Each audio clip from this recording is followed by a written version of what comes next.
Et je vais ajouter à ce que Pasteur Jocelyne a apporté ce message pour te dire, tu verras la gloire de Dieu. C'est mon message. Tu verras la gloire de Dieu. Toi qui m'écoutes, tu verras la gloire de Dieu. Et en plus, pour cette année, c'est une ordonnance. Ton Dieu ordonne que tu sois puissant. Ton Dieu ordonne que tu rentres dans sa gloire, parce que nous l'avons vu, Ésaïe 60, lève-toi, sois éclairé. Ta lumière arrive. Les ténèbres recouvrent la terre, mais sur toi, l'Éternel se lève. Sur toi, sa gloire resplendit. Donc, tu verras la gloire de Dieu. Tu verras la gloire de Dieu. Et je veux dès maintenant que tu y crois. Parce que malheureusement, il y en a qui disent, oh, mais non, c'est impossible. Tu le dis parce que tu as des réalités qui tentent à te faire croire que tu ne peux pas voir la gloire de Dieu. Parce que tu es dans une épreuve, peut-être la maladie, ou tout simplement attaqué par l'esprit de mort. Ou alors tu as des difficultés de toutes sortes. Peut-être que tu es endetté. Peut-être que tu croyais dans une histoire et que cette histoire a tourné à la confusion. Peut-être une histoire, peu importe ce en quoi tu croyais. Et toutes ces choses font comme si tu es dans le tombeau comme Lazare. Mais moi, j'ai été envoyé pour te dire, tu verras la gloire de Dieu. Je verrai la gloire de Dieu, tu verras la gloire de Dieu, car Dieu ne ment pas. Il est au milieu de nous et il l'a déclaré. Alors pour cela, nous revenons à ce verset clé de la vie de tout croyant qui veut réussir. C'est Hébreux 10, verset 38 qui dit « Et mon juste vivra par la foi. Mais s'il se retire, mon âme ne prend pas plaisir en lui. » C'est ce que Dieu dit. Et pour que nous puissions vivre la gloire de Dieu, il faut être juste. Ce n'est pas pour les méchants, ce n'est pas pour les impurs que ces choses sont destinées. C'est pour les justes. C'est pour les justes. Oui, c'est normal, c'est logique, c'est pour les justes. Et qui sont les justes? C'est ceux qui croient dans le Seigneur. C'est eux les justes. Ils sont ainsi justifiés. Parce que ceux que Dieu a connus d'avance, il les a aussi prédestinés à être les frères de son Fils afin qu'il soit le premier-né de toute la création. Et ceux qu'il a prédestinés, il les a aussi justifiés. Il nous a justifiés devant lui-même, en fait, puisque c'est Dieu, le juste juge. C'est lui qui est au-dessus de toute autorité, de toute puissance. Et lui, il nous a justifiés. Et donc, nous avons trouvé grâce à ses yeux. Et ceux qu'il a justifiés, il les a aussi glorifiés. C'est ça. Dieu t'a glorifié auprès de lui-même. Quand il dit que tu es mon serviteur, par quelle école tu as eu ce diplôme-là? Quelle œuvre tu as fait pour mériter que Dieu te fasse confiance? Que tu es mon serviteur, tu vas me servir sur la terre. Tu vas faire toutes ces choses. C'est que Dieu t'a glorifié. Alors que la Bible dit tous sont péchés et sont privés de la gloire de Dieu. Mais on a entendu tout à l'heure, quand les disciples ont entendu que le jeune homme riche, qui est venu, qui a dit, que dois-je faire pour hériter de ce royaume? Même le Seigneur lui-même a reconnu qu'il pratiquait la loi. Et pour les enfants d'Israël, si tu pratiques la loi, donc tu es juste, donc tu es saint, parce que tu as pratiqué ces lois-là que Moïse a données. Et Jésus a reconnu que oui, j'ai pratiqué la loi depuis mon enfance. Mais Jésus lui a dit, oui, mais il te manque une chose. Il te manque une chose. Tu as de grands biens. Va, vends et donne aux pauvres et suis-moi.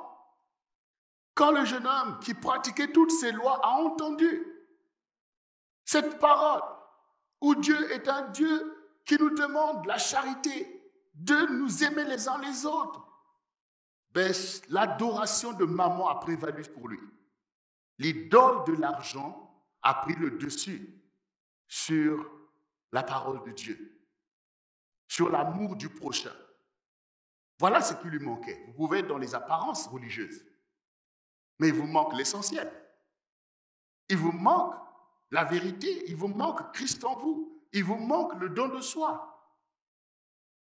Et donc, il est parti tout triste. Et les autres ont dit, mais finalement, qui peut être sauvé? Quand quelqu'un comme ça de brillant, il a de grands biens, il pratique la loi, en apparence, il est quelqu'un de bien, on dit qu'il est recalé.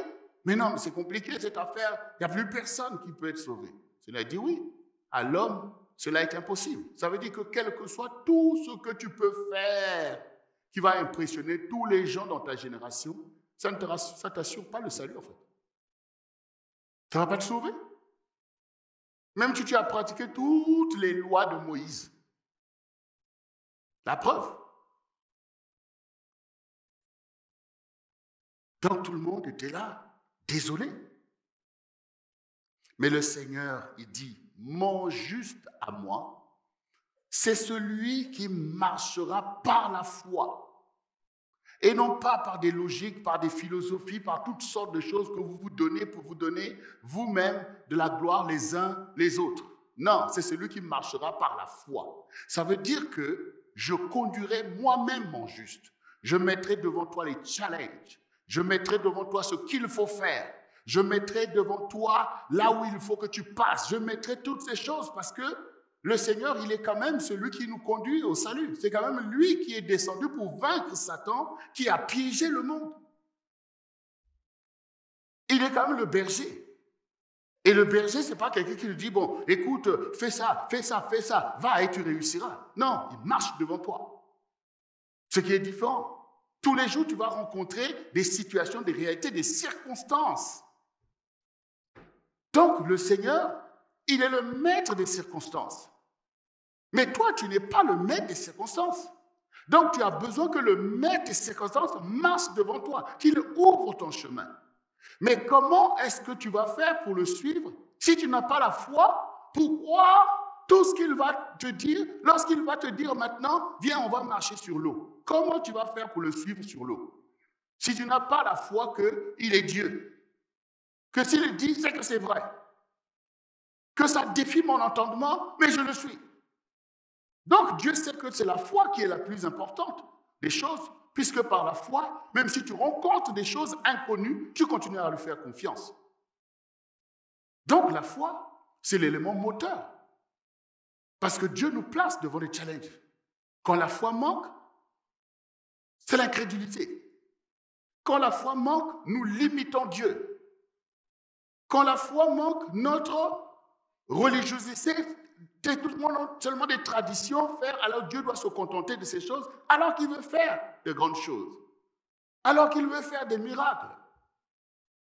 Donc ici, nous comprenons que la justice dont il est parlé, c'est l'expression de la foi en Dieu. C'est ça qui est juste en fait. Que Dieu, mais il a créé l'univers. Quand nous regardons l'univers, c'est spectaculaire. Comment vous pensez que si Dieu nous conduit, nos vies seront banales au quotidien à reproduire les mêmes schémas comme tout le monde? Qu'il n'y aura rien, il n'y aura pas de grands écarts, il n'y aura pas des choses bouleversantes. Mais Jésus a démontré que oui, vous croyez dans vos traditions. Mais le Dieu qui est le vrai Dieu, le Dieu que je suis, tous les jours, ça va être spectaculaire. Le Seigneur dit, mais attendez, celui qui est né de nouveau, il est comme le vent. Et le vent, c'est spectaculaire. Tout d'un coup, le vent commence à souffler. Il vient d'où? On ne sait pas. Mais il va où? Monsieur le vent, tu vas où? Il souffle. Parfois, il souffle doucement, on sent la brise. Et puis tout d'un coup, boum, ça devient un ouragan. Et il bouleverse tout. Les maisons qu'on a bâties, disent non, dégagez de mon chemin. Et ça cause des dégâts, y compris même des morts. Dieu fait ces choses. Regardez comment Dieu te compare, toi le croyant. C'est-à-dire que tu es un vent. Et tu vas bouleverser des choses. Et il y a des choses à bouleverser pour accomplir l'histoire. Il y a des choses à bouleverser. Et il y a même des gens qui vont périr parce que la justice de Dieu doit s'accomplir. Vous allez me dire, mais attends, mais pasteur, des gens qui vont périr quand moi je souffle. Ben oui. Pourquoi? Regardez vous-même. Regardez David. Regardez le petit David. Lui, il croit en Dieu. Il est en train de faire ce qu'il a fait, garder des moutons et tout ce que vous voulez. Et maintenant, au jour où Goliath s'est levé et qu'il a commencé à insulter le peuple de Dieu et commencé à insulter Dieu lui-même, alors le vent ne va pas se lever? Est-ce que le vent ne va pas se lever pour rétablir la majesté de Dieu, sa souveraineté sur toute chair? Oui, le vent s'est levé. Et pourtant, l'armée était là. Saül était là, lui aussi avec ses raisonnements. Mais Goliath leur a lancé le défi et ils étaient dans la défaite. Et David s'est avancé. Tout le monde s'est moqué. Ses frères ont dit, allez, rentre, c'est toi, c'est pas pour les enfants ici. Vous voyez un enfant? Mais Dieu ne voit pas un enfant. David donc s'est avancé. Il dit, mais qu'est-ce qui se passe ici? Pourquoi toute cette déstabilisation ici et que j'entends quelqu'un qui est en train de insulter le Dieu d'Israël? Comment c'est possible? Il dit, toi tu es toujours malin, retourne, ce n'est pas pour les enfants ici. Il dit à ses frères, mais qu'est-ce que je vous ai fait? Et il s'allait demander à d'autres soldats, il dit, mais il n'y a personne qui peut le défier. Il dit, mais laissez-moi aller le combattre. Il est allé voir le roi, mon roi, laisse-moi aller le combattre. Mais tu es un enfant, tu es un guerrier. Il dit, laisse-moi aller le combattre. J'ai déjà tué un lion, j'ai déjà tué l'ours. Bon, finalement, Saül, avec tout ça, il dit, bon, va. On lui donne, oh, prends mes armes pour aller combattre. Il dit, non, mais c'est pas, un vent ne prend pas ce type d'armes, en fait. Le vent, il a ses propres armes.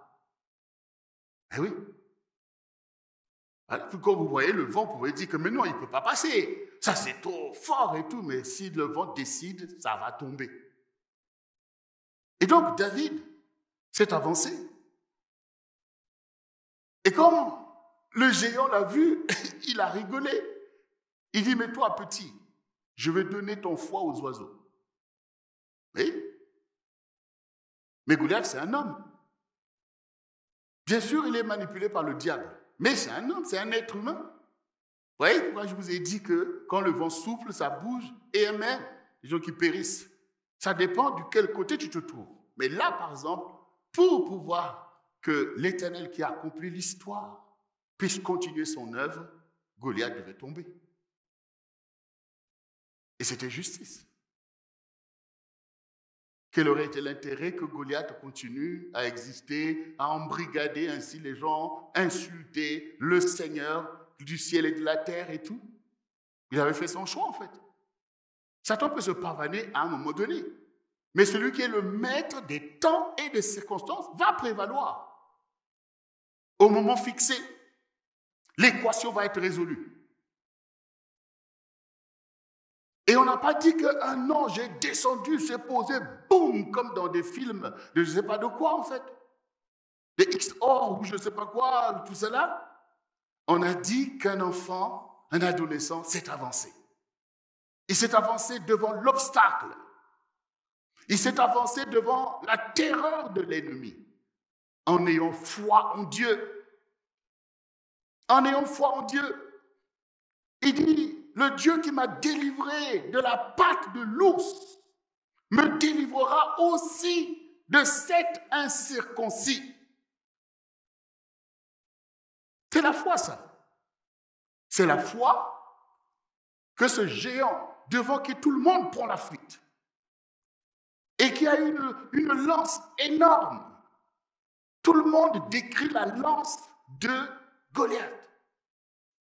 Tant de kilos. Ils ont même mesuré le poids de sa lance. Est-ce que c'est ça la foi en Dieu? Que de te laisser impressionner par tes ennemis. Ah, ils ont dit, il a fait ceci, il est ceci. Est-ce que c'est vers lui que tu dois regarder? Ou vers celui qui est le maître des temps et des circonstances? Celui qui est ton guide, ta boussole. Voilà comment on se laisse piéger, justement, par les apparences et par les réalités. Toutes ces personnes sont tétanisées parce que leur regard est porté sur les manigances de l'ennemi. Mais David, il dit non.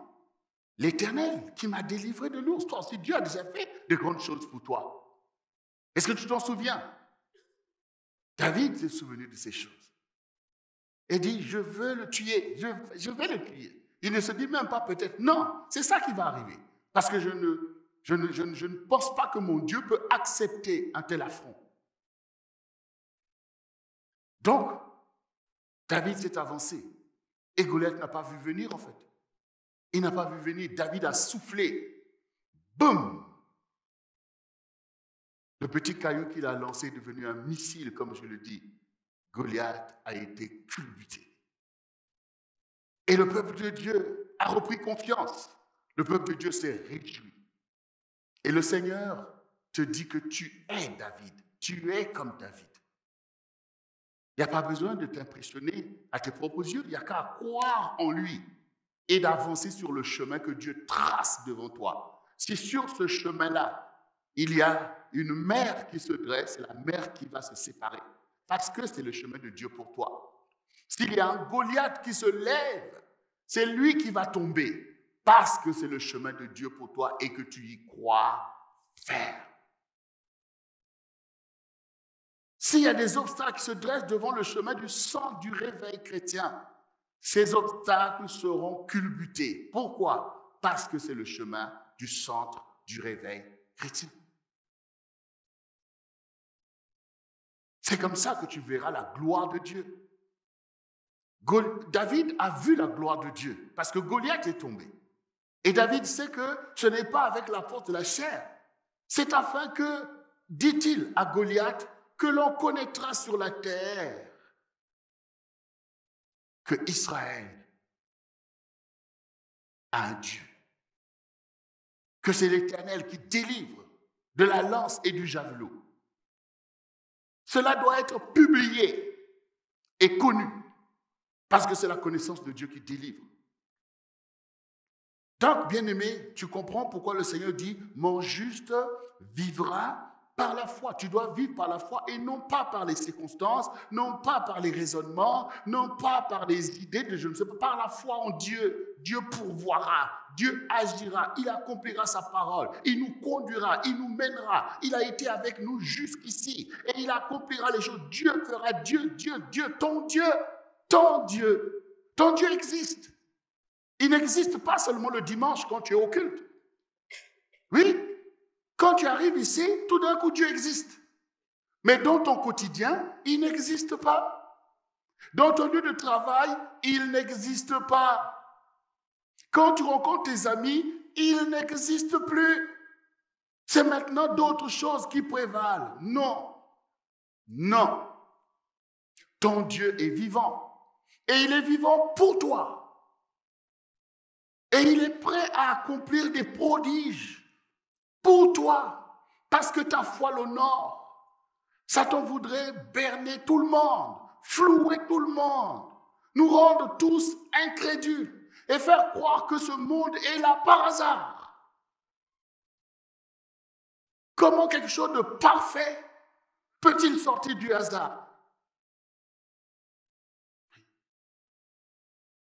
Bien-aimé, mon juste vivra par la foi. Ça veut dire que ta foi doit démontrer l'existence de Dieu.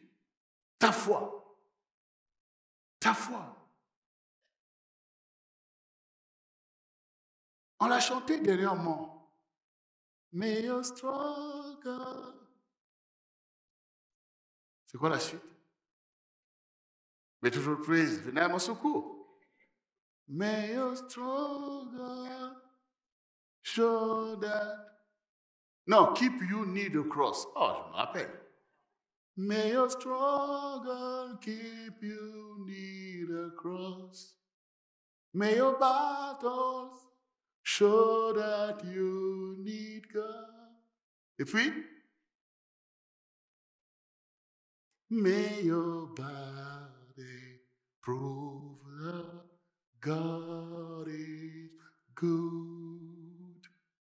C'est ça, mon juste vivra par la foi. Les challenges sont là pour démontrer qu'il y a Dieu. Les épreuves sont là pour faire éclater la gloire de Dieu. Toi, tu dois le savoir. Parce que quand ces choses t'arrivent, c'est là que la connaissance doit prévaloir. Parce qu'il est dit que mon peuple périt faute de connaissance.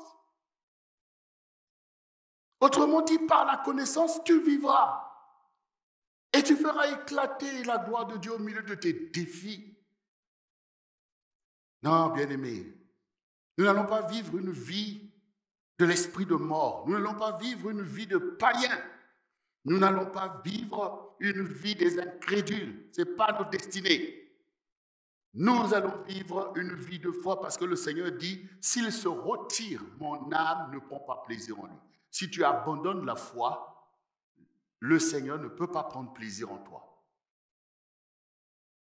Si tu abandonnes la foi, regarde déjà tous les gens là qui, soi-disant, ne croient pas. Pourquoi tu veux aller grossir leur rang? C'est au contraire eux qu'il faut emmener vers la foi. Donc si maintenant nous les croyons, si nous ne croyons pas en Dieu, eh bien il y a une tristesse de l'esprit. Et c'est pour ça que Jésus a dit, quand le Fils de l'homme reviendra, trouvera-t-il la foi sur la terre? Est-ce qu'il va trouver la foi sur la terre? Et donc nous avons compris que notre alliance avec le Seigneur, c'est notre vie de foi, c'est la foi des saints qui accomplissent des prodiges sur la terre. Qu'à Dieu soit reconnu toute gloire. Or, qu'est-ce que la foi? Parce que c'est aussi ça la question que tu peux être légitimement en droit de poser. Et même les plus jeunes qui sont au milieu de nous. Oui, je veux bien marcher dans la gloire de Dieu. Je veux toutes ces choses, je suis bien disposé. Alors tu as besoin de connaître, parce que c'est la connaissance qui délivre. Et ici dans Hébreux 11, nous connaissons ce verset célèbre. En tout cas, pour ceux qui lisent la parole et même dans la prédication de l'évangile aujourd'hui. Or, la foi est une ferme assurance des choses qu'on espère, une démonstration de celles que l'on ne voit pas. Pour l'avoir possédée, les anciens ont obtenu un témoignage favorable.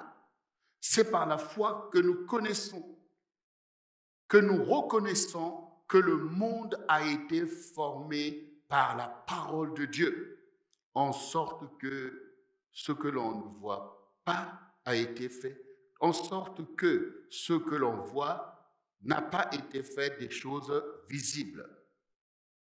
La foi, une ferme assurance, c'est-à-dire que ta foi doit être ferme, pas une foi qui vacille. Aujourd'hui, tu penses que Dieu va le faire et demain, tu penses qu'il ne peut pas le faire. Non, ta foi doit être ferme. Parce que les choses auxquelles tu crois, c'est légitime. C'est légitime. Donc ta foi, ça veut dire qu'il faut veiller sur ta foi. Parce que Satan va vouloir déstabiliser ta foi en impactant tes sens. Tu as vu, c'est impossible. Tu as entendu. Et comme disait Pasteur Jocelyne, la logique n'est pas la même. Les sens sont l'expérimentation empirique des choses. Je touche et je sais que c'est du solide. Là, c'est du chaud, c'est du froid. Ces choses ont été données pour que tu sois Adama, c'est-à-dire sur la terre, que tu puisses te mouvoir et faire ces choses. Or, la foi est spirituelle. Ce n'est pas la même façon, ce n'est pas le même principe. Or, le Seigneur dit, tu vivras par la foi. Et non pas, tu ne vivras pas par des réalités empiriques, mais par la foi. Donc, ici, tu as besoin de comprendre que je suis ferme sur ma foi. Même si tu vas à l'école et qu'on te démontre l'évolution, le Big Bang, l'évolution des microbes qui sont devenus des poissons, des oiseaux, après ça a donné des mammifères, des singes, et que tout ça, tu es arrivé jusqu'à toi, tu écoutes, tu vas répondre, tu as besoin des notes, tu as besoin d'avoir des notes. Écris. Mais toi, tu sais que tout ça, c'est du n'importe quoi. C'est du n'importe quoi, toutes ces choses. Ne va pas prendre ta feuille pour écrire, c'est pas vrai. Tu es allé là pour voir. Mais tu sais toi-même au fond de toi. Là, tu dis, mais vraiment, ça, c'est encore les choses du diable, ça. C'est pas possible. Oh, Seigneur, fais grâce. Hein. Tu écris, tu as tes diplômes, mais tu sais fermement. Plus tu vois ces choses et plus ça te challenge ta foi. Mais oui, bien-aimé. une ferme assurance. Donc, veille sur ta foi. Veille sur ta foi. Donc, la foi est une ferme assurance des choses qu'on espère. Tu espères en quoi, en fait? C'est ça ton avenir. C'est des choses auxquelles tu espères. Voilà. Encore ce que disait mon épouse, pasteur Jocelyne.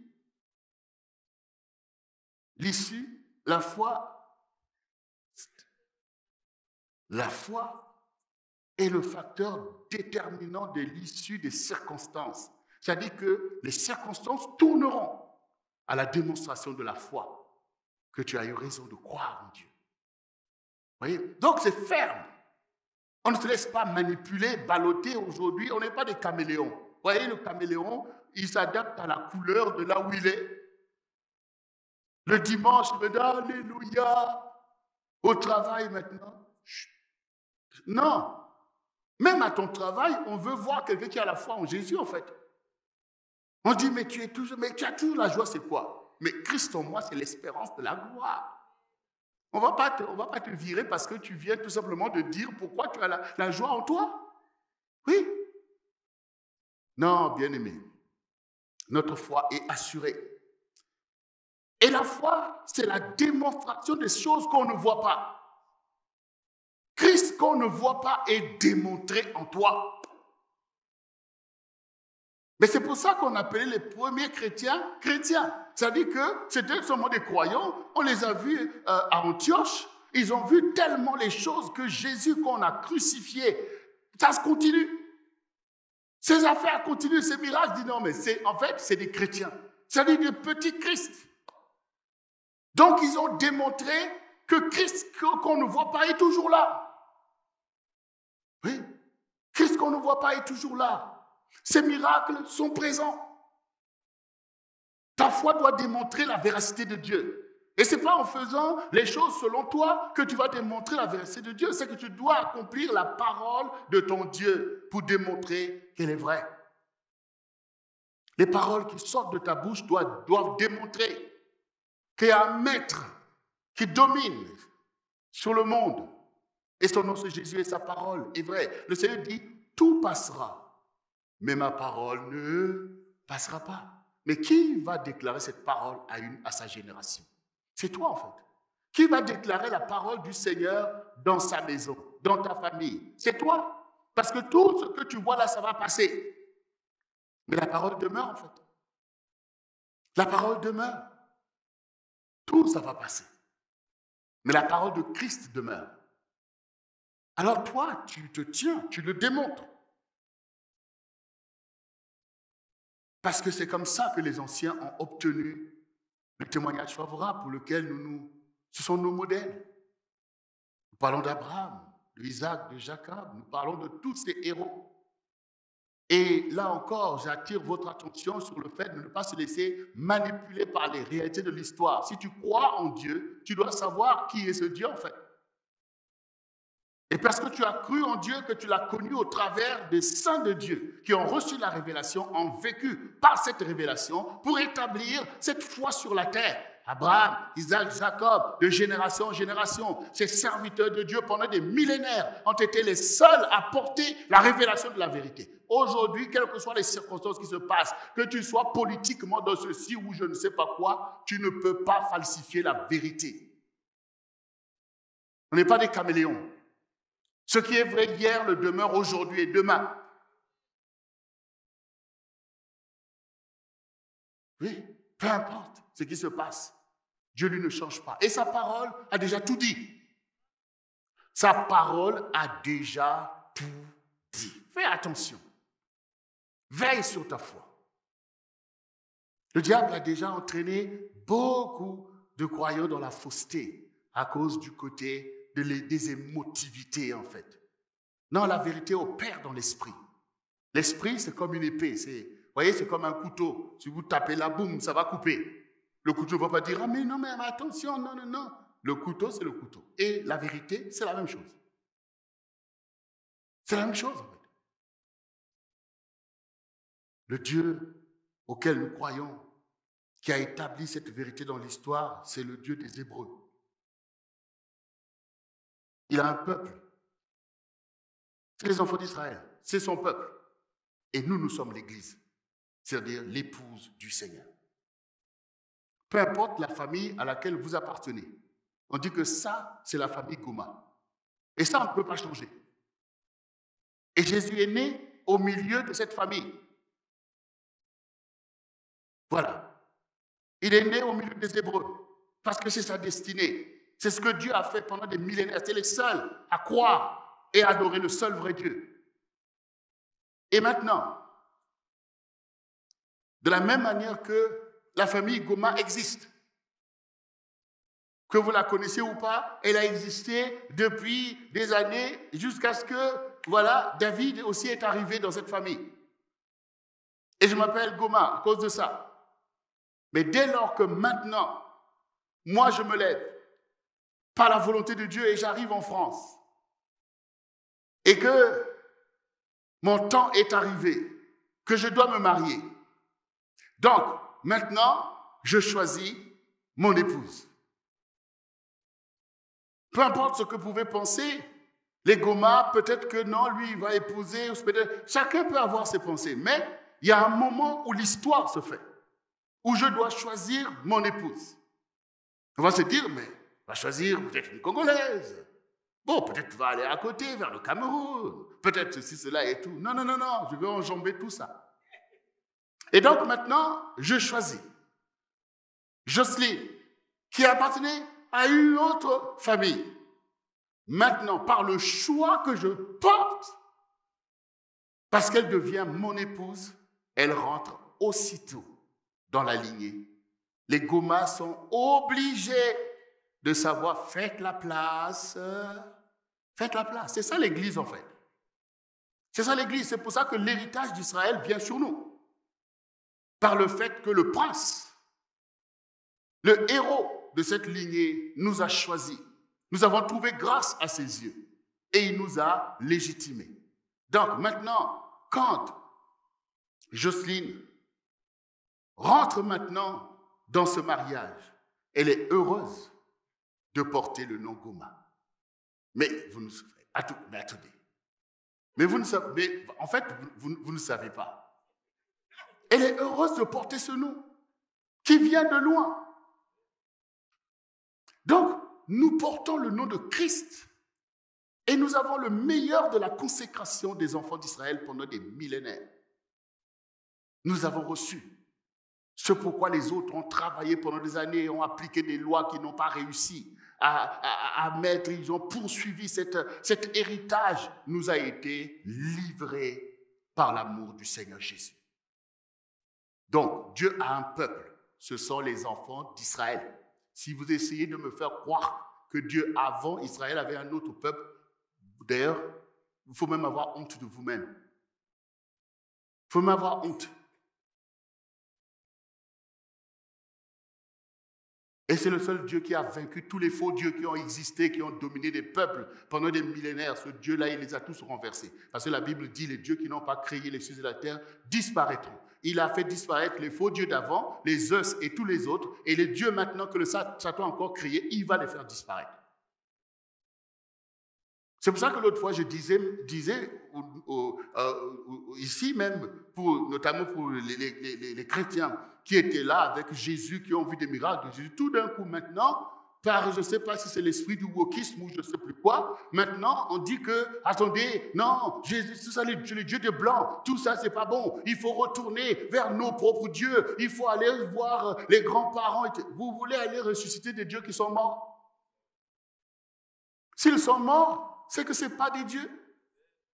Oui, parce que s'ils étaient de Dieu, ils auraient combattu. Et peut-être renversé même le Dieu d'Israël, en fait. On n'en parlerait peut-être plus.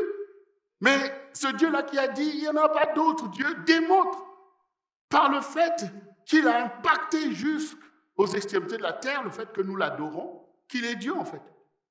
Ne comptez pas sur moi pour aller ressusciter le Dieu de mon grand-père.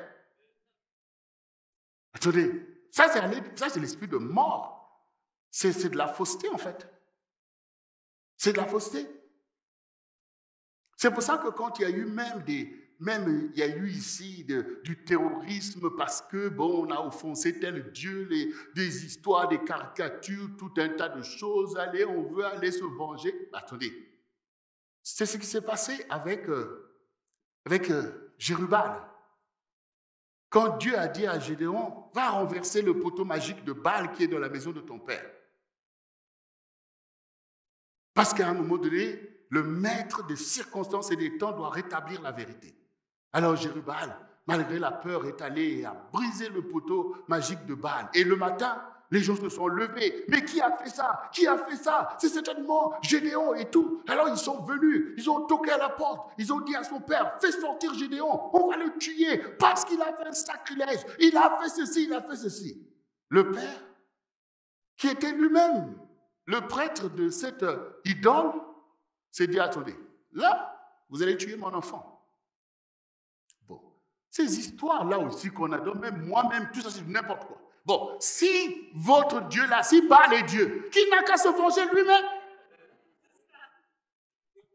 Si, celui qui va toucher mon enfant, s'il est Dieu maintenant là, s'il est Dieu, il n'a qu'à se venger lui-même. Quel est ce Dieu qui a besoin qu'on se venge pour lui? Oui, c'est ça, bien-aimé. C'est ça, en fait. C'est ça, en fait. Il y a des gens qui adorent des choses, ils sont en brigade, ils sont là, ils veulent défendre leur Dieu et tout ça. Mais, bien-aimé, Jésus, tu ne peux pas le défendre. C'est lui qui doit te défendre. C'est lui qui te... Tu ne peux pas.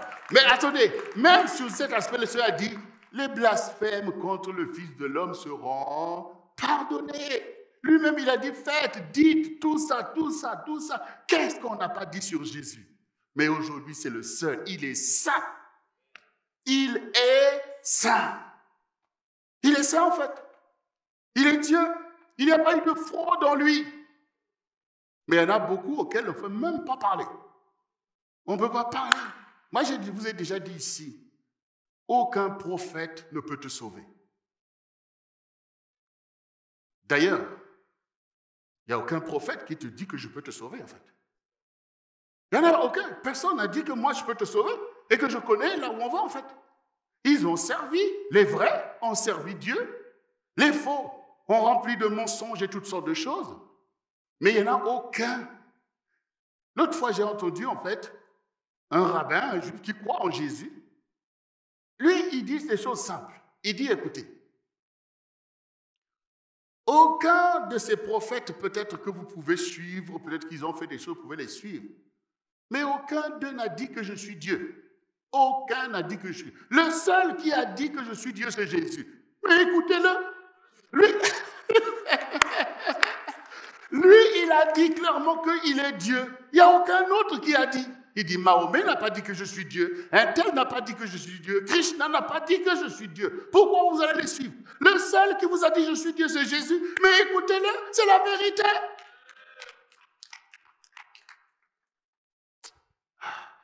Là, nous parlons de libérer la foi des croyants en Jésus. Il y a beaucoup de confusion, beaucoup de tiédeur.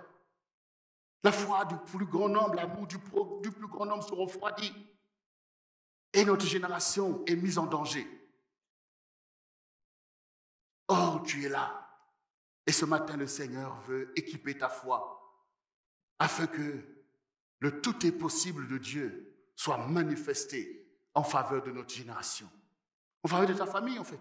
Il y a des familles chrétiennes qui sont décimées aujourd'hui par des foi, je ne sais pas de quoi. C'était une famille chrétienne. Aujourd'hui, il n'y a peut-être plus qu'un seul qui fait la résistance dans la foi en Jésus. Vous voyez? C'est comme si, je ne sais pas, il y a un film là, je crois des Mohicans. Je crois des Mohicans, là, je ne sais plus quoi. Le dernier de Mohican. C'est-à-dire, toi, le croyant, tu es devenu le dernier de Mohican dans ta famille chrétienne. Où sont passés les autres? Les circonstances. Se laisser manipuler, abandonner quelque chose de vrai pour la fausseté ou même l'ivraie. Parce que c'est comme ça dans le quartier, dans la banlieue, où je ne sais pas, c'est la mode, elle est boum, boum, boum, boum, boum, boum. Et puis on arrive dans l'église, dans les assemblées, Amen, Alléluia, chacun repart. C'est comme ça qu'on va pouvoir aider les générations nouvelles à rentrer dans cette foi victorieuse qui est en Jésus-Christ. C'est comme ça que nous témoignons que nous sommes les disciples de Jésus, en ayant la tiédeur, en ayant cette capacité de se fondre dans les réalités pour échapper à je ne sais pas quoi. Le Seigneur dit, n'ayez pas peur car j'ai vaincu le monde. J'ai vaincu le monde. Bien sûr, c'est un monde dangereux. Bien-aimé, il faut le réaliser. Regardez vous-même. Genèse 3, à partir du verset 1, voici ce qui est écrit. J'ai besoin que tu saches que nous sommes dans un monde de connexion dangereuse, de dangereuse connexion. Le serpent était le plus rusé de tous les animaux des champs que l'Éternel Dieu avait fait. Et dites à la femme, Dieu a-t-il réellement dit, vous ne mangerez pas de tous les arbres du jardin? La femme répondit au serpent, nous mangeons du fruit des arbres du jardin. Mais quant au fruit de l'arbre qui est au milieu du jardin, Dieu a dit, vous n'en mangerez point et vous n'y toucherez point, de peur que vous ne mouriez. Alors le serpent dit à la femme, vous ne mourriez point. Mais Dieu sait que le jour où vous en mangerez, vos yeux s'ouvriront et que vous serez comme des dieux, connaissant le bien et le mal.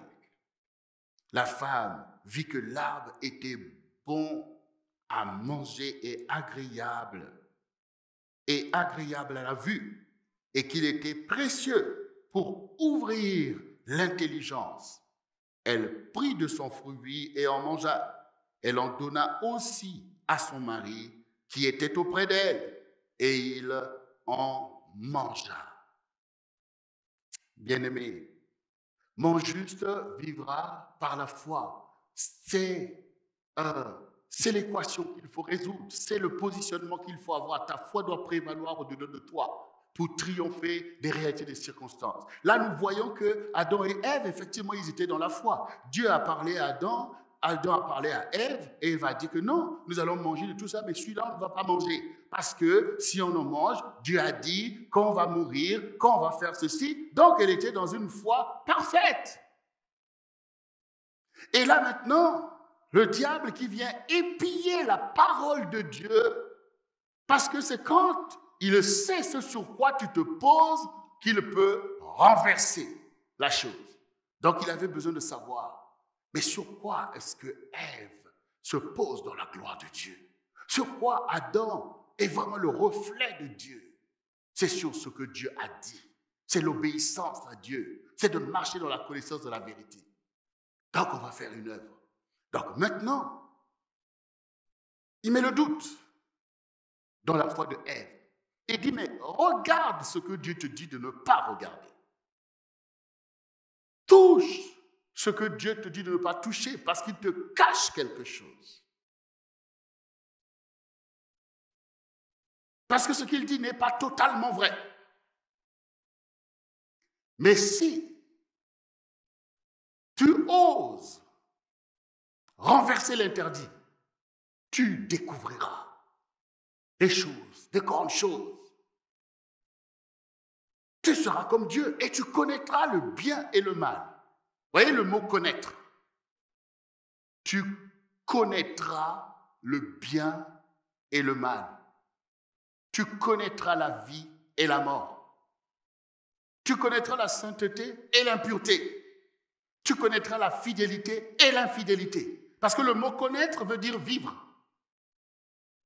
En fait, il dit que tu vivras le bien et le mal. Vous voyez? C'est ça connaître en fait. Et l'exemple le plus, pas tant pour que tu comprennes ce qui est l'enjeu de ce qui est dit ici. Si maintenant tu dis devant les gens, je connais cette femme-là. Tu vas dire, ah bon? Tu connais cette femme? Donc on va dire, mais oui, mais donc c'est allé loin alors. Je dis que tu la connais. Et dans la Bible, on vous dit que Isaac connut Rebecca. Donc, ça ne veut pas dire qu'il a regardé Rebecca pour dire « Ah, tu es comme ça, Rebecca. » Il connut.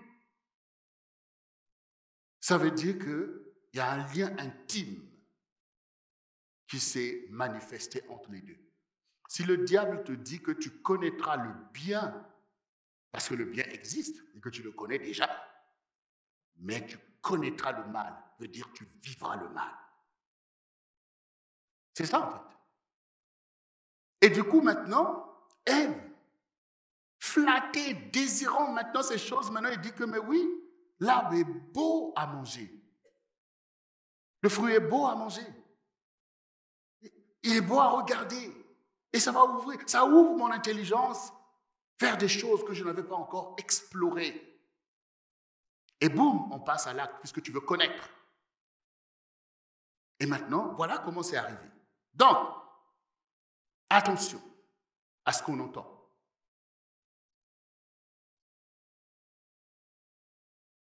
L'homme a besoin de se connecter. Le monde est un monde de connexion. Et Satan le sait. Donc, Satan est venu aussi mettre sa connexion.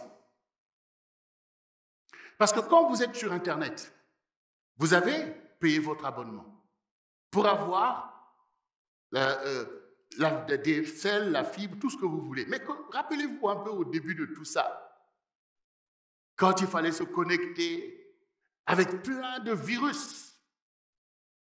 Vous n'avez pas payé pour les virus, mais les virus s'invitent eux-mêmes. Oh, mais à l'époque, c'était terrible. L'ordinateur, tout d'un coup, ça commence à aller comme ceci, comme ça, mais c'est quoi? Oh, c'est les virus, il y avait des noms bizarres. Il y avait qu'on appelle le cheval de Troie. Un truc, on te dit, fais ceci, dès que tu cliques, boum, l'ordinateur est envahi de virus. C'est ce que Satan est en train de faire avec Ève. Donc, il dit, Ève, connecte-toi, écoute ma parole, crois dans ce que je dis. Renverse cette barrière. Crois, goûte. Donc, Ève te dit, oui, mais c'est le serpent, on a l'habitude de causer. C'est un cheval de Troie. Et maintenant, quand tu t'es connecté, que l'ivresse s'est connecté, tous les démons ont débarqué. Tous les démons ont débarqué. Et Adam, qui était là, connaissant toutes ces choses, connaissant aussi Ève. Et là aussi, c'était la communion parfaite, puisque Dieu les avait mis dans une communion parfaite. Les deux deviendront une seule chair. Adam regarde Ève qui mange. C'est bon, chérie. Ah bon, c'est bon. Quelle communion. Et tous les démons ont débarqué. Et vous allez voir la preuve. Dès qu'ils ont fini de manger, tous les démons de fausseté, de peur, de confusion ont débarqué. Maintenant, Dieu descend. Adam, où es-tu? D'habitude, quand Dieu dit Adam, Père. Mais là maintenant, silence. Adam, où es-tu? J'ai entendu ta voix et je me suis caché. Regardez vous-même. On commence à voir l'œuvre de l'ennemi. On commence à voir tous les démons de tromperie et tout. Mais pourquoi tu t'es caché? Parce que je suis nu. Mais qui t'a appris que tu es nu? Je ne t'ai pas appris ça en fait. Qui t'a appris à voir les choses comme ça? Dis seulement que tu as mangé du fruit au sujet duquel je t'ai dit tu n'en mangeras pas. Parce que ça, je sais que ça découle de là. Il dit, mais la femme que tu as mise à mes côtés, voyez, avant c'était os de mes os, chair de ma chair. On l'appellera femme parce qu'elle a été tirée de l'homme. Maintenant, c'est celle-là. La femme que tu as mise, elle m'a induit en erreur. Non, tu t'es induit en erreur toi-même, en fait. Oui. Maintenant, la femme devient maintenant un problème. Ce n'est plus la gloire de Dieu. Et depuis, les fils d'Adam reproduisent les mêmes œuvres démoniaques sur la terre. Tu es dans un monde de dangereuses connexions. Donc, ce n'est pas tout d'avoir la foi. Ce n'est pas tout de croire. Ce n'est pas tout d'être religieux. Il faut la bonne connexion. Il faut se connecter au vrai Dieu. Parce qu'il y a plein de croyants qui sont aussi zélés. Mais quand vous regardez vous-même, ils sont zélés pour des mauvaises choses. Ils sont connectés comme les prophètes de Baal. Ils adoraient tellement Baal et Élie les a défiés sur le mont Carmel. Et ils étaient tellement convaincus de leur adoration qu'ils ont dit, mais attends, mais celui gars aujourd'hui, on va l'avoir. Et ils ont commencé à adorer. Et aucune réaction. Parce que là, comme je l'ai déjà dit ici, il n'y a aucun démon qui pouvait venir faire des simagrées. Tous les démons étaient liés. Parce que du coup, si ces gens sont allés jusqu'à se faire se blesser pour dire, parle, agis, c'est qu'ils ont vu des manifestations démoniaques en fait. Oui, il y a des gens qui pensent des choses se passent, mais c'est des démons. Et là, maintenant que le maître est là, les démons ont déjà fui. Il n'y a rien qui va se passer. Et ils se sont fait du mal. Et ils sont morts. Ils sont morts. Ils sont morts. Parce que de toute façon, quand tu suis le diable, ne crois pas qu'il veut que tu vives. S'il avait le pouvoir de te tuer, il allait même te tuer toi-même depuis. Mais il attend l'issue fatale pour toi. Donc quand ces prophètes-là sont morts, il dit, c'est bien, vous êtes morts dans le péché. Allez, venez là, vous allez me rejoindre là dans l'enfer. Donc, bien-aimés, nous ne voulons pas que toi ou tes enfants ou les gens autour de nous se connectent dangereusement aux séductions du diable. Des choses qui flattent ta chair, où il te dit c'est pour ton intérêt, c'est pour ton plaisir. Et on peut voir même des croyants qui depuis des années que tu as entendu l'enseignement, mais cette addiction tient toujours, l'addiction au mensonge. Tu ne veux pas t'en délivrer. C'est de livrer, c'est une connexion dangereuse. Parce que le Seigneur a dit aux enfants d'Israël que Satan, c'est le père du mensonge. Il ment depuis le début, c'est le père du mensonge. Et vous voulez accomplir ses désirs. Il faut se déconnecter de ce travers. Le mensonge n'est pas de Dieu. Et à cause de ce mensonge, tu te mets en danger et tu as déjà mis en danger toute ta famille et tu es en train de mettre en danger beaucoup de personnes parce que le diable passe par toi pour dire des mensonges qui sont pernicieuses pour piéger les âmes. Alors que tu es là, tu t'assois, tu écoutes. À un moment donné, on se déconnecte de ces connexions dangereuses parce que ton Dieu te dit non, ce n'est pas la bonne façon de faire. Ce n'est pas la bonne façon. D'ailleurs, quand vous allez décider pour être dans la vérité, ça va vous changer. Vous n'allez plus même beaucoup parler parce que de peur que je raconte du n'importe quoi. Donc, et puis votre vie va changer parce que si vous ne voulez plus mentir, vous ne voulez pas vous contenter de dire que bon, maintenant quand je commets les péchés, je dis comme ça, je suis dans la vérité. Mais le fait de commettre des péchés, c'est être dans la vérité. Oui, parce qu'il y a des gens qui sont comme ça. Hein. Moi, je préfère tout dire. Bon, voilà, chérie, vraiment, je suis désolé. Quand je suis allé, il s'est passé quelque chose avec un tel. Moi, je suis transparent. Hein. Je préfère te dire. Après, la suite, c'est quoi? La prochaine fois, je te dirai aussi. Attendez. Voyez? Oui. Si tu veux dire la vérité, parle déjà à Dieu. Parle déjà à Dieu, en fait. Oui. Donc, la foi, ce n'est pas la confusion. La foi, c'est que Dieu, il nous sort des ténèbres pour nous conduire dans la lumière. Si tu reconnais que tu es désolé de ce que tu as fait, tu es maintenant zélé pour faire le bien que tu ne pouvais pas faire par la manipulation de celui qui t'a manipulé. Reconnaître que non, j'ai été induit en erreur. Donc, si tu reconnais que ce que tu as fait, c'était une erreur, tu dois savoir aussi qui t'a induit en erreur. Parce que si, peut-être que pour toi, savoir que c'est le diable, c'est ceci pour toi, c'est oh ouais, ces histoires-là, et tu es tellement cartésien, comme disait Pasteur Jocelyne. Peut-être que Satan est passé par quelqu'un pour t'induire en erreur. Pour te dire, oh mon ami, tu sais, bon, on va aller ceci, cela et tout, bon, moi je dois rentrer, mon épouse m'attend, oui, mais écoute, tout ça, bon, écoute, il y a telle chose et tout. Et finalement, tu sais que c'est cette compagnie, avec cette personne, qui m'a induit en erreur. Parce que ce n'était pas mon choix. Ce n'était pas ce pourquoi je m'étais engagé, mais j'ai été entraîné et j'ai été induit en erreur. Si maintenant tu es désolé que les choses sont sorties, tu as parlé à ton épouse ou à ton mari, des choses qui s'est passées parce que tu es désolé. Peut-être que tu n'as pas vu le plan du diable, mais tu as vu l'instrument. Comment tu peux dire que j'ai géré, j'ai dit, pardonne-moi, tout ça, et puis tu es toujours dans la même connexion dangereuse. qui va reproduire le préjudice. Qui va reproduire les préjudices. Et on ne se rend pas compte. Alors que Dieu veut que nous puissions accéder à ce bonheur dont nous parlons, à cette prospérité. Mais les connexions dangereuses sont là pour causer le préjudice. L'ennemi continue à agir. Et les liens sont toujours là. Les démons travaillent. Non, bien-aimés, nous ne voulons pas reproduire le scénario de Ève, ni d'Adam.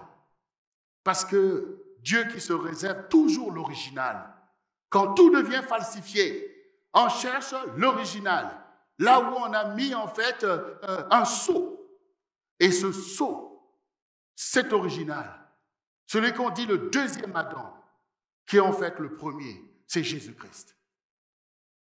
Et nous voulons reproduire tout ce qu'il a manifesté. La crainte de Dieu, l'amour du prochain, le don de soi.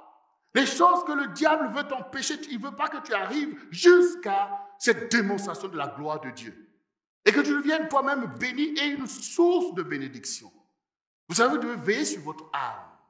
Ne pas laisser votre âme se connecter à la mort, se connecter à des choses pour que le glaive vienne, pour te détruire. Et tu ne dois pas devenir une source de malédiction pour les âmes qui t'entourent. Au contraire, tu dois être béni. Selon qu'il est dit, oui, Gaius, je désire que tu puisses prospérer à tous égards comme prospère l'état de ton âme. Premièrement, ton âme doit prospérer dans la gloire de Dieu, dans la paix de Dieu, dans la joie du Seigneur. Tu dois être un petit Christ. Tu dois être quelqu'un qui n'est pas là à chercher des problèmes aux gens. Tu ne dois pas être un piège pour les autres parce que tu veilles sur ton âme. Je ne veux pas que mon âme soit une source de problème, mais au contraire, une source de bénédiction que Dieu peut utiliser pour qu'une âme vive autour de moi. Donc, vous voyez, il y a un choix qu'on fait. Et tu fais le choix de la paix. Mais les voies que tu suis ne sont pas les voies de la paix. Tu te tourmentes toi-même en suivant des choses qui sont visiblement une séduction de l'ennemi. Les voies de Dieu sont claires. Pour Dieu, on ne peut pas confondre en fait la parole de Dieu et la parole de Satan. C'est comme le jour et la nuit. Mais c'est ton propre positionnement qui va faire la différence. Est-ce que tu aimes la vérité? Quand tu aimes la vérité, tu vas aussitôt détecter le mensonge. Tu ne te laisseras pas flouer comme Ève s'est laissée flouer. Il n'y aura pas de réveil si toi-même tu ne réalises pas que c'est la parole, que tout passe, mais la parole de Christ ne change pas, pour venir toi-même dans cette parole. Alors, nous ne sommes pas les admirateurs de l'arbre de la connaissance du bien et du mal. Nous sommes les adorateurs du Dieu vivant. Regardez dans Romains 10, verset 16, il nous est dit, « Mais tous n'ont pas obéi à la bonne nouvelle. Aussi Ésaïe dit-il, « Seigneur, qui a cru à notre prédication? Ainsi, la foi vient de ce que l'on entend, et ce que l'on entend vient de la parole de Christ. » Nous n'allons pas entendre ce que dit Satan. Nous n'allons pas écouter les idéologies antéchrist qui gangrènent notre génération. Nous n'allons pas écouter toutes les philosophies qui font tabac, qui ont du succès. Nous n'allons pas nous connecter à cette séduction. Nous allons écouter la parole de Christ. C'est en cela que l'Église est fondamentale, où nous nous rassemblons et que la parole de Dieu soit déclarée. Nous voulons de cette foi-là. Nous ne voulons pas de quelque chose de pernicieux qui nous emmène à croire à des chimères et à croire à des choses qui ne sont pas bonnes ni pour notre Dieu, ni pour nous-mêmes, ni pour qui que ce soit. Parce que ça nous flatte, parce qu'on veut aller chercher, le diable veut te gangréner, veut t'emmener à la volonté de puissance, veut te donner toutes ces choses. Regardez, Satan a même eu le toupet de venir tenter Jésus en se disant peut-être que lui aussi il a perdu le sens de sa divinité. Donc il commence à lui dire, si tu es Dieu, fais telle chose. Et il amène, adore-moi, je te donne toutes ces choses. Il dit, arrière de moi Satan. Donc lui, il sait qu'il est Satan. Toi aussi tu dois savoir, Satan, tu dois le savoir, que Satan, tu dégages. Ce sont des mensonges. Ce sont des mensonges. Parce que lui, il écoute la parole de Dieu. Et il y a encore beaucoup de chrétiens qui ont du mal à écouter la parole de Dieu. Si tu n'écoutes pas la parole de Dieu, ça montre que tu n'es pas encore bien connecté. Tu dois aimer écouter la parole. Que ce soit la parole qui t'est prêchée, la parole que tu écoutes ou la parole que tu lis. Toutes ces choses doivent être ton ADN. C'est ainsi que tu es préservé des dangereuses connexions de la séduction du diable qui a déployé son principe de séduction qui est basé sur les émotivités, flatter ton âme, les séductions, toutes ces choses où tu crois que tu as quelque chose à gagner dans l'esprit du monde. Le Seigneur dit non, vous n'êtes pas du monde. Vous êtes dans le monde, mais vous n'êtes pas du monde.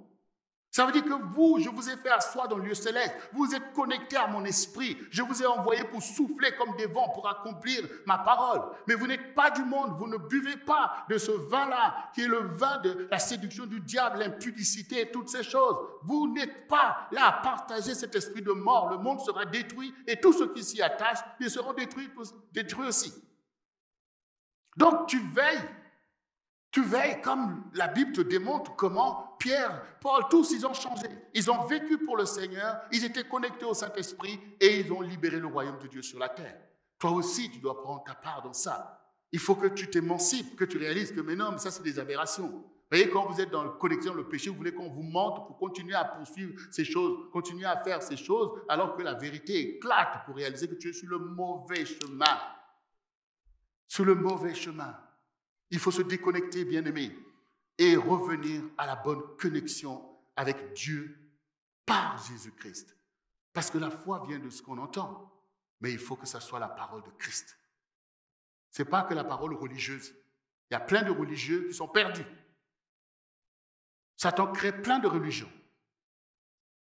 Et il est capable de venir détourner, même si tu es à la foi chrétienne, mais d'emmener dans tout un tas de doctrines, de fausses doctrines. Quand on parle de la... comment on appelle Oui. Quand on parle du détournement de la sainte doctrine, c'est l'apostasie. Vous voyez? Donc, il est capable de venir tronquer la parole pour pouvoir t'emmener en fait dans le péché. En fait, tu commences à faire des choses, soit disons que c'est Dieu en fait. Soit disons que c'est Dieu, tu es en train de faire du mal. Mais soit disons que c'est Dieu. Tu es en train de partir dans des travers. Enfin, quand vous lisez des choses, il faut se réveiller. Il faut se réveiller. Dieu est Dieu. Et il est saint. Et il te sanctifie. Il te sanctifie. Donc, maintenant, bien-aimés, il y a foi et foi sur la terre. Si déjà la foi même des enfants d'Israël, avec le vrai Dieu et des vraies lois venant de Dieu, a pu être aussi compliquée pour ces personnes pour rentrer dans toutes les promesses de Dieu. Et on voit l'histoire tumultueuse, on voit toutes ces choses, la bénédiction, la malédiction, tout ça s'est accompli au milieu de ce peuple qui de loin a le vrai Dieu. Donc c'est pour montrer que le challenge est grand, même pour nous l'Église. Quand maintenant David a épousé Jocelyne, elle-même sait qu'il y a un chemin qu'elle doit suivre, elle veille pour que les choses réussissent et connaissent leur aboutissement. Donc nous aussi dans l'Église, on ne va pas se baser sur la facilité, comme si le Seigneur nous a dit « n'étudiez pas, ne vous engagez pas ». Il dit non, au contraire, veillez, priez, parce qu'il faut veiller, parce que l'ivraie veut venir corrompre l'arbre en fait. Donc on veille. On veille que non, ça c'est pas du Seigneur, ça c'est pas du Seigneur. Regardez vous-même ce que Jésus révélait à ses propres disciples. Ils sont là en train de marcher et puis ils voient des champs de blé et ils avaient faim, ils prennent des champs de blé, enfin les épis ils commencent à manger le jour du sabbat, allez, boum, les pharisiens ont débarqué. Et cela c'est comme si c'est Dieu qui les envoie toujours pour aller embêter les gens qui sont à la gloire de Dieu. Maintenant eux aussi ça les a énervés. Maître, qu'on invoque le feu pour qu'ils viennent les consumer. Jésus les regarde. Vous ne savez pas de quel esprit vous êtes animés. Ça veut dire que l'esprit qui vient de parler en vous, ce n'est pas le Saint-Esprit. C'est l'esprit du diable. Et pourtant, tu vas penser que ta colère est légitime. Ces gens-là, ils n'arrêtent pas de nous embêter. Mais vous ne savez pas, ça veut dire que l'ennemi est malin. Il va surfer sur tes frustrations pour t'emmener dans le décor. Il faut avoir la maîtrise de soi. Il faut avoir la maîtrise de soi. Il faut renoncer aux émotivités. Parce que c'est là que l'ennemi profite. Donc maintenant, tout d'un coup, ils veulent que maintenant Jésus dit, Père, on voit le feu et que tous ces gens périssent. Il dit, le Fils de l'homme n'est pas venu pour perdre les âmes, mais pour les gagner. Pour les gagner, bien-aimés. Alors, je veux que tu puisses marcher dans l'assurance du salut. Et quand on parle maintenant de l'assurance du salut, ça dit que tu es là de ton vivant, tu sais que tu appartiens au Seigneur, que quand tu vas quitter ce monde, tu vas aller auprès du Seigneur, tu le sais. Qu'il n'y a pas du genre, je passe d'abord par le purgatoire, et puis après je vais y arriver quand je serai mort, les gens feront des messes de requiem pour moi, et ça va passer. Non et non. C'est même la preuve du manque d'assurance du salut qu'on enseigne des choses comme ça. Ce n'est pas ce que Jésus a enseigné. Jésus a clairement dit à ses propres disciples que je m'en vais vous préparer une place. Il a clairement dit que quand je reviendrai dans la nouvelle Jérusalem, vous serez assis sur 12 trônes. Donc, il a montré que les choix que tu fais aujourd'hui de vérité ouvrent directement les portes du royaume de Dieu pour toi, tel que c'est écrit. Et je peux vous dire que même au niveau des enfants d'Israël, on voit que cette assurance de salut, à part pour les saints qui étaient vraiment dans cette dimension, mais les autres, bon, je vais essayer de faire tel sacrifice, j'ai péché, alors tu vas sacrifier une tourterelle, après peut-être un agneau, tu continues comme ça et tu espères toutes ces choses. C'est pour ça que, regardez, quand maintenant les pharisiens sont venus dire à Jésus, il est là avec ses disciples, ils sont en train de manger, de se réjouir, il dit, mais attends, les disciples des pharisiens, ils jeûnent tout le temps. Les disciples de Jean jeûnent aussi. Mais les tiens, ils mangent et ils boivent. Il dit, mais attendez, vous ne pouvez pas faire jeûner les amis de l'époux. Tu vois, je suis l'époux et ils sont avec moi. Et je ne perdrai aucun de ce que Dieu m'a donné. Les autres, oui, ils se battent. Même les disciples de Jean, Jean lui-même a dit, écoutez, je vous ai dit que je ne suis pas le Christ. Mais celui à qui appartient l'épouse, c'est l'époux. C'est l'époux qui règne. C'est l'époux qui est Dieu. C'est l'époux qui sanctifie. Moi, je vous baptise d'eau. Mais je sais que les vipères savent nager. On peut les baptiser, mais vous ne vous repentez pas en fait. Mais celui qui vient après moi est plus puissant que moi. Lui vous baptisera de feu et de Saint-Esprit. Il a son vent à la main, il va vous nettoyer pour Dieu. Ce que moi, je ne peux pas faire. C'est pour ça que je vous ai dit qu'aucun prophète ne peut vous sauver.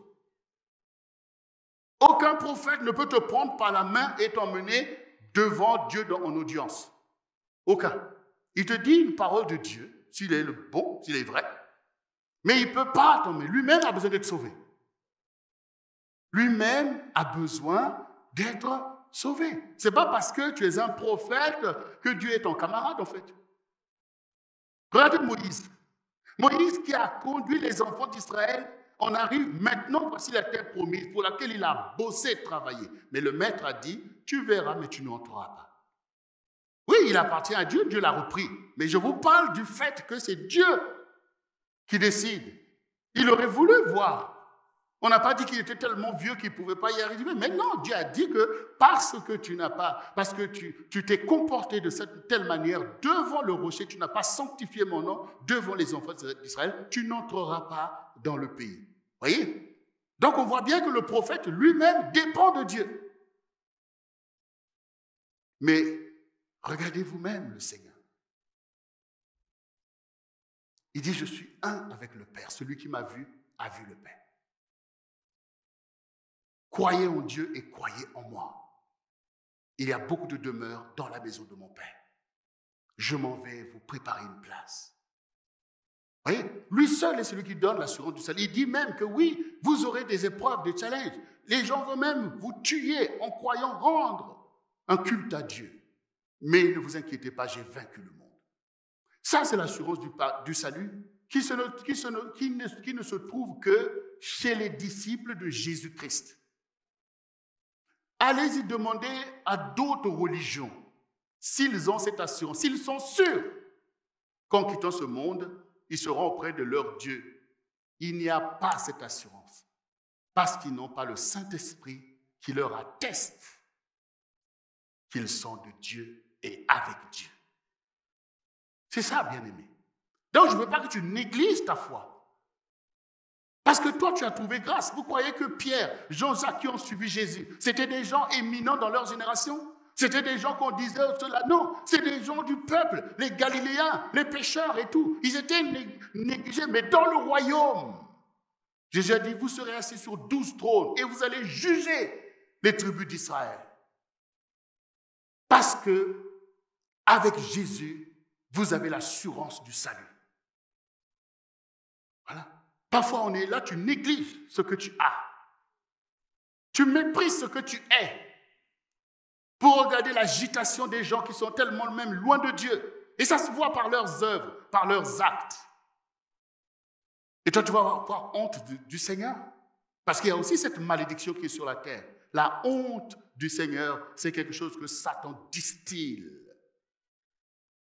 Et au moment où des religions montent, toi, tu vas négliger alors que c'est toi qui as le don précieux de la foi en Jésus.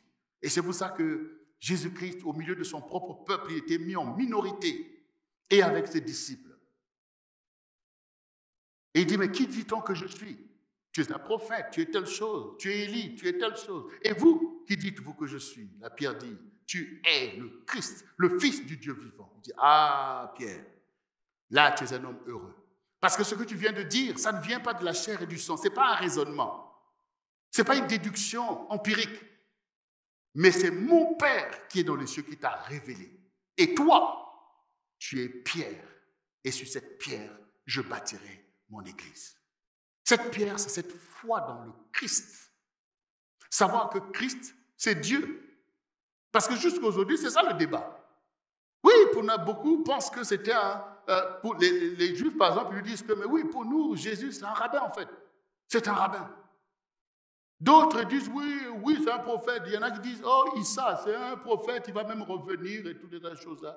Tout ce que vous dites là, c'est faux. C'est faux. La vraie réponse, c'est qu'il est Dieu. C'est-à-dire, celui qui est le visage découvert du Dieu invisible. Vous voyez? Celui qui démontre que ce qu'on ne voit pas est vrai. Celui qui est Emmanuel, Dieu parmi nous. Cela a été annoncé dès le début. Quand on vous lisait la Genèse, il a été dit à Satan que la descendance de la femme t'écrasera la tête. Lui, il est ce Dieu-là, qui nous a tous sauvés. Le seul qui peut nous emmener auprès du Père.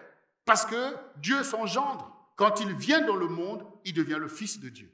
Parce qu'il a été engendré. Il est né de la femme. Donc c'est forcément un fils. Il y a des gens qui vont dire que, mais oui, Dieu n'a pas de fils. Votre Dieu n'a pas de fils. Votre Dieu n'a pas de fils. Alors, s'il n'a pas de fils, comment il peut adopter des fils? Comment il peut être le père? S'il n'a pas de fils, comment il peut être le père? Mais nous, notre Dieu nous a enseigné. Quand tu pries, dis, notre Père qui est dans les cieux. Et s'il est père, c'est qu'il a des fils. S'il est capable de faire des fils et des filles, c'est qu'il connaît. Oui? C'est ça en fait. Il y a une pression, les gens qui vont dire, oui, Dieu n'a pas de fils, ton Dieu n'a pas de fils. Le mien, il en a. Son fils, c'est Christ, le premier-né de toute la création, qui nous conduit à Dieu. Et quelle gloire! Quelle gloire! Ce n'est pas un ange qui va nous conduire à Dieu, c'est le Fils. Parce que Dieu nous adopte par Christ. Par Christ. C'est pour ça qu'il te sanctifie pour que tu sois un petit Christ. C'est ça l'assurance du salut. C'est pourquoi, bien aimé, la parole est claire dans Romains 10, verset 4. Car Christ est la fin de la loi, pour la justification de tous ceux qui croient. En effet, Moïse définit ainsi la justice qui vient de la loi. L'homme qui mettra ces choses en pratique vivra par elles. Mais voici comment parle la justice qui vient de la foi. Ne dis pas en ton cœur, qui montera au ciel?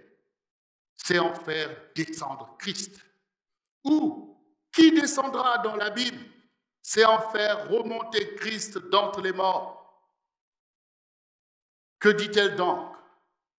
La parole est près de toi, dans ta bouche et dans ton cœur. Or, c'est la parole de la foi que nous prêchons. Si nous confessons de la bouche le Seigneur Jésus, et si tu crois dans ton cœur que Dieu l'a ressuscité des morts, tu seras sauvé. Car c'est en croyant du cœur qu'on parvient à la justice. Et c'est en confessant de la bouche qu'on parvient au salut. Selon ce que dit l'Écriture, quiconque croit en lui ne sera point confus. Je veux que toi qui m'écoutes, que tu connaisses que la voie du salut est claire et nette. Les choses qui te sont enseignées ne sont pas mystiques. Il n'y a pas besoin de pratiques bizarres. Il n'y a pas besoin de pratiques bizarres que l'on voit. Et les gens, souvent, quand ils sont entraînés par des trucs bizarres, on voit le zèle. Ils peuvent aller dans des cimetières, aller adorer des trucs bizarres, donner plein d'argent pour aller suivre des démons et tout. Maintenant, toi, l'épouse, parce qu'on ne vient pas épouser quelqu'un pour venir lui compliquer la tâche. Bon, Jocelyne, tu vas m'épouser, moi, Goma, voilà, c'est compliqué, tu vas faire ceci, tu vas voir ceci, tu vas voir. Non, c'est pas comme ça. Jésus te dit les choses sont claires. Maintenant même, tu dois, pour parvenir à cette assurance du salut, tu dois croire dans ton cœur. Ça veut dire que ça t'habite, ton cœur est attaché au fait que Jésus-Christ est Seigneur. Jésus est Seigneur, tu es mon Seigneur, tu règnes Seigneur. Parce que le Seigneur, c'est celui qui possède toutes choses, dans le ciel, sur la terre et sous la terre. Tu dois avoir cette foi en lui.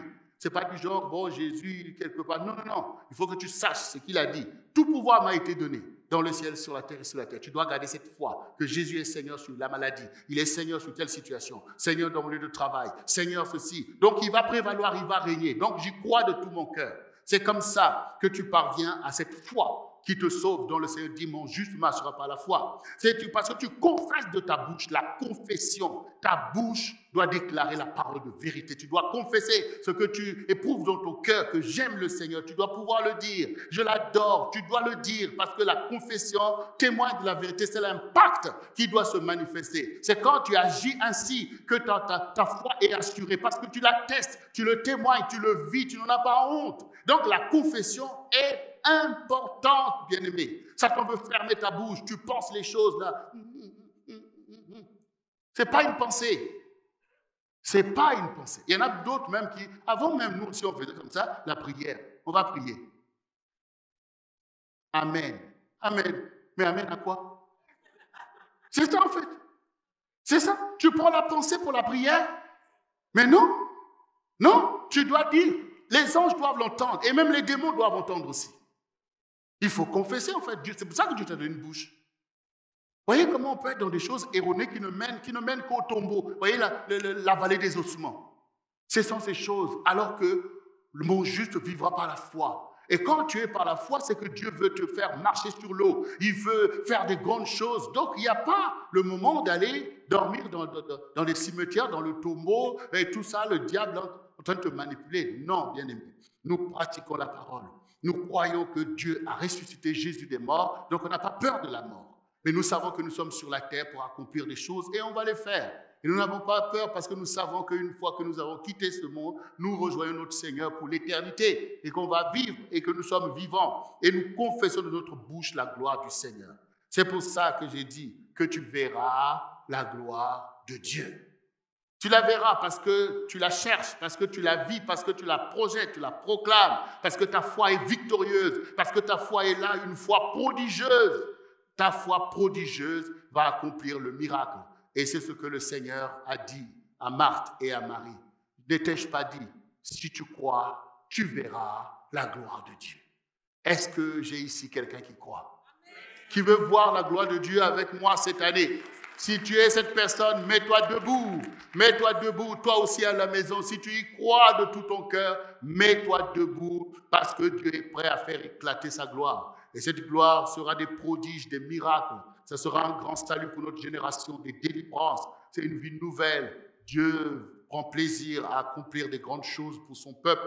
Et nous sommes le centre du réveil chrétien pour servir de levier à une telle révélation. Et toi, tu comptes.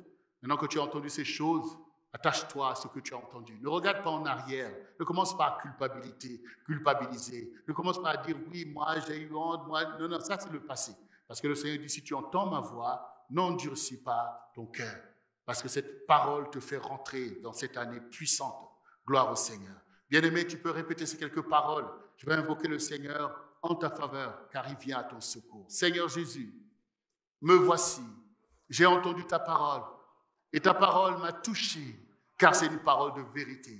Je suis touché par ton amour, par ta consécration et le don de soi par lequel je suis sauvé. J'ai compris maintenant même que ce n'est pas par le mérite que je vais rentrer dans la vie et la vie éternelle, mais c'est par la foi en toi. Je mets tout mon dévolu dans cette foi. Je me projette en toi, Seigneur, parce que tu es l'arbre de la vie et je veux manger l'arbre de la vie. Je renonce à l'arbre de la connaissance du bien et du mal. Je ne veux pas expérimenter le mal, mais je veux vivre ce qui est bien. Je veux t'appartenir, Seigneur, car ce n'est plus moi, mais c'est Christ qui vit en moi. Seigneur, agis maintenant même, que cette parole que j'ai entendue devienne force en moi, afin que ma foi soit puissante pour accomplir tes œuvres. Merci, Seigneur, pour ta miséricorde. Je te demande pardon, Seigneur, pour tout ce dans quoi je t'avais offensé. Maintenant, je renonce à Satan et à sa manipulation. Je renonce à sa séduction et je renonce à l'amour du monde. Je renonce à toutes ces choses et je m'attache à toi parce que tu es le chemin, la vérité et la vie. Purifie mon cœur maintenant même et donne-moi de t'aimer librement car je fais le choix de ce qui est bien et ma vie s'en trouvera bien et je veux être une source de bénédiction pour ma maison, pour ma famille et pour tous ceux qui m'entourent, car tu m'as envoyé. Je ne suis pas du monde, mais je suis dans le monde comme un pèlerin pour accomplir tes œuvres, car je t'appartiens pour l'éternité. Merci Seigneur pour le salut que tu envoies pour sauver cette génération de la perversité et de la perdition qui est dans le monde. Utilise-nous Seigneur pour que les âmes voient ta lumière et viennent au salut, car les âmes t'appartiennent pour l'éternité. Merci Seigneur éternel, que ton nom soit béni. Lève tes mains bien-aimées. Éternel, je te rends grâce Seigneur pour ton peuple que tu t'es choisi Seigneur. Toi qui as la provision pour chacun d'eux Seigneur, ta parole est la vérité. Ta parole en eux Seigneur éternel fait une œuvre pour accomplir Seigneur toutes tes volontés. Voici, ils n'ont pas endurci leur cœur pour rester dans la fausseté, mais ils s'inclinent devant toi pour recevoir l'esprit de vie, l'esprit de vérité. Prends plaisir en eux, Seigneur, et donne à chacun l'opportunité d'accomplir sa destinée. L'opportunité, Seigneur, de te glorifier. L'opportunité de marcher au milieu de la Sainte Assemblée et d'être, au contraire, un canal pour que d'autres aussi te connaissent, toi, le seul vrai Dieu. Nous te bénissons pour l'assurance du salut, car nous savons que tu es le Seigneur qui règne dans le ciel, sur la terre et sous la terre, que l'œuvre que tu as accomplie est une œuvre de vérité. Tu es le sauveur et le rédempteur du monde et il n'y en a point d'autre, éternel, ô Dieu.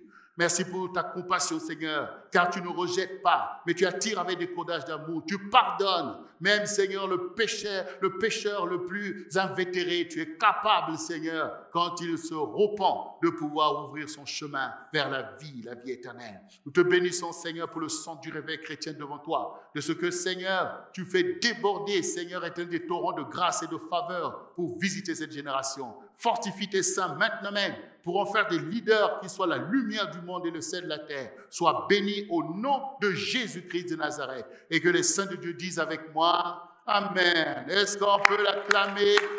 Alléluia, gloire au Seigneur. Tout est possible. Alléluia, tout est possible.